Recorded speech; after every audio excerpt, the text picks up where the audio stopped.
Our world is full of the unexplainable. And if history is an open book, all of these amazing tales are right there on display, just waiting for us to explore. Welcome to the Cabinet of Curiosities.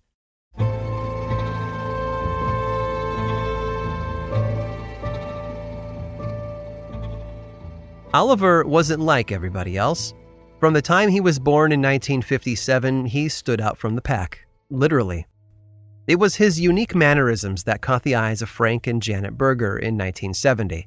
They took Oliver from his home when he was about 13 years old and raised him as one of their own. But some things about Oliver made them question whether he really was what everyone said he was.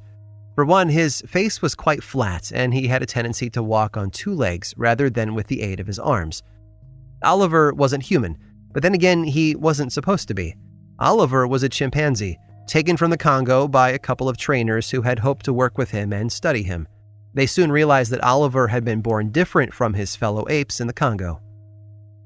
He didn't use knuckles when he walked, instead opting to walk bipedally. He stood tall with his shoulders back, just like people. He also seemed to like being with human females more than female chimpanzees, even attempting to mate with Janet when he was 16 years old. It was then that Janet realized Oliver could no longer stay with them. The couple decided to sell him to a New York attorney, Michael Miller, who took the unusual chimpanzee on television all over the world. Oliver even appeared on The Ed Sullivan Show, sipping sherry and smoking a cigar. He was called things like the missing link and the humanzee, a human-chimp hybrid who bridged the gap between species. When the television shows stopped calling, Miller gave Oliver to Ralph Helfer, the owner of a California theme park. Helfer knew his way around training animals. He had been responsible for training Zamba the lion, the roaring mascot of the MGM logo. The theme park didn't do too well, though, closing up for good only a year later. But Oliver's career continued to rise. Helfer started a new attraction called Gentle Jungle, which lasted for a few years and then closed just like his last park. Oliver's popularity, however, never diminished. The Los Angeles Times ran an investigative piece about the possibility that Oliver could be an entirely new species of chimpanzee. From there, he was sold and transferred up and down the West Coast to various training and research facilities, each one treating Oliver as nothing more than a sideshow exhibit. His had become a life spent either in a cage or in front of an audience. And things only got worse in 1989, when the Buckshire Corporation of Pennsylvania purchased Oliver for their own nefarious purposes. While he didn't have cosmetics tested on him like other animals owned by the company, Oliver was kept in a small cage for almost a decade. He couldn't move or exercise, which caused his muscles to atrophy. His freedom finally came in 1996 when the Texas animal sanctuary Primarily Primates petitioned to have him released. Upon being transferred from Buckshire to Primarily Primates, Oliver walked out of his old cage on his two legs and right into his new open-air enclosure. But the troubled chimp's freedom was only visible to the public, who didn't know what was going on at his new Texan home. The founder of Primarily Primates, it seems, Wallace Sweat, was accused of animal cruelty and mismanagement of funds. The cages where Oliver and the other apes were being kept had been deemed unsafe. The facility also lacked a vet on premises, an oversight that caused, in part, the death of another research chimp by the name of Betty. Sweat was eventually removed from Primarily Primates. The state of Texas brought in wildlife expert Lee Thiessen-Watt to help rehabilitate the facility and Oliver himself. Her work was instrumental in giving the arthritic and partially blind Oliver a happy, peaceful rest of his life. Part of that happiness came in the form of Raisin, a female chimpanzee at the primate sanctuary. She helped him in his final years, as did his caretakers, who allowed him to participate in numerous chimp-safe activities around the facility. He particularly enjoyed painting. Oliver sadly passed away in his sleep in 2012, with Raisin by his side. He was 55 years old. He had led an extraordinary life with countless ups and downs. But was he the missing link everyone thought he was? Could this chimpanzee with a human-like face, who walked upright on two legs and fancied human women, really fill in the gap in our evolutionary history? The Buckshire Company had asked the same question back in 1996, back when Oliver was still being housed in their facility. They ran a DNA test to find the answer. and Oliver turned out to be normal.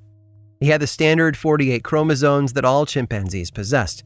Even though his face looked more human than that of other chimps, it was not out of the ordinary.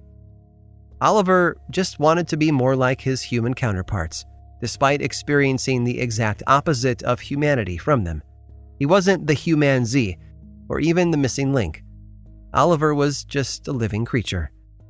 And he never understood that the greatest threat to his well-being was us.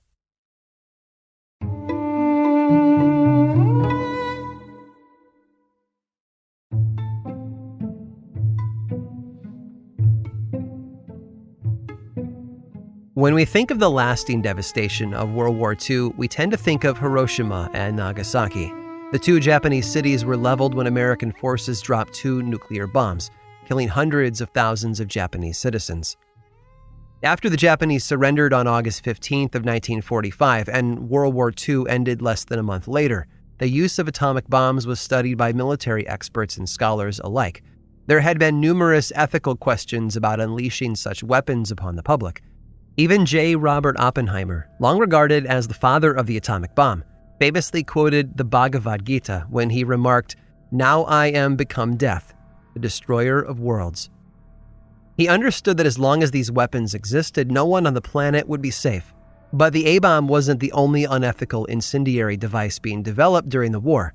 There was another, smaller bomb being considered, and just like with the atomic one, Japan was the primary target. It all started after the attack on Pearl Harbor on December 7th of 1941. U.S. forces were looking for a way to retaliate against Japan, and they turned to an unlikely source for a solution: a dentist. Dr. Little S. Adams was more than a dentist, though. He was also an inventor, and he had a wild idea about how to drop a bomb on almost every house in Japan without anyone knowing. The key was their size.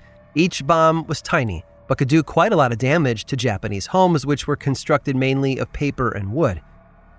When deployed from a plane, parachutes attached to the bombs would allow them to float safely to the ground and nest in various structures, where they would wait until the appropriate time. Then, kaboom. It was dubbed Project X-Ray.